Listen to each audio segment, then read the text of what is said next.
Chapter 17, Warden Block Building. Horatio established the Warden Block in 1898, 6 years before the tower building we saw earlier.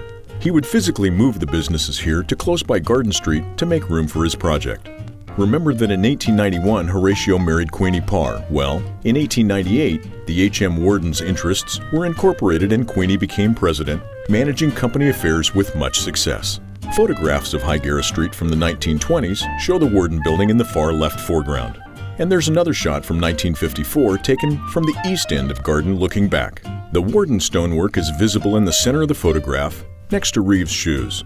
When Horatio died in 1912, Queenie continued to live in an upstairs apartment in this very building, running several successful businesses in town, including a pharmacy.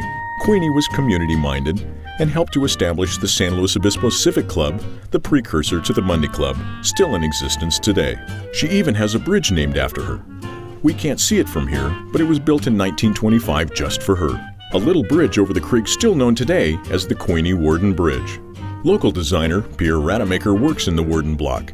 Here's what he has to say about it. The thing about working in an old building is you have a sense of the timelessness of the place. Because, I look out my window upstairs here, and I'm looking at a street, the width of which was determined by the U-turn radius of a buckboard, in the 1800s, and it hasn't really changed that much. We still have buildings on both sides of the street. Many of them were here at that time.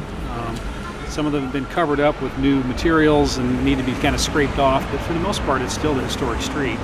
And it gives you a sense of continuity with the past, and that's what I like about it.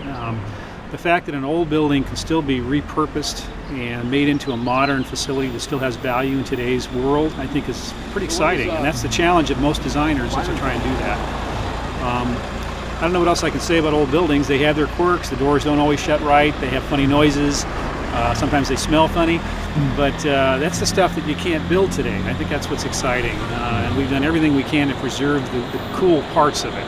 The hardware and the doorknobs and the hinges and the way the windows open and all that kind of stuff. I mean, that really makes it exciting. Use the crosswalk to cross Higuera to the left side of the street heading south.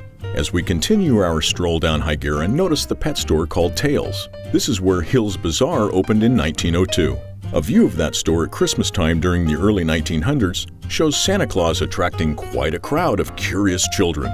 Another photo from that same era shows a very muddy Higuera Street circa 1890, with a horse-drawn streetcar on the right. Let's keep walking down Higuera, and if you have a pack of gum on your person, now might be an opportune moment to chew a stick. Halfway down this block, we're going to stop at a popular, though hardly historic, San Luis Obispo landmark.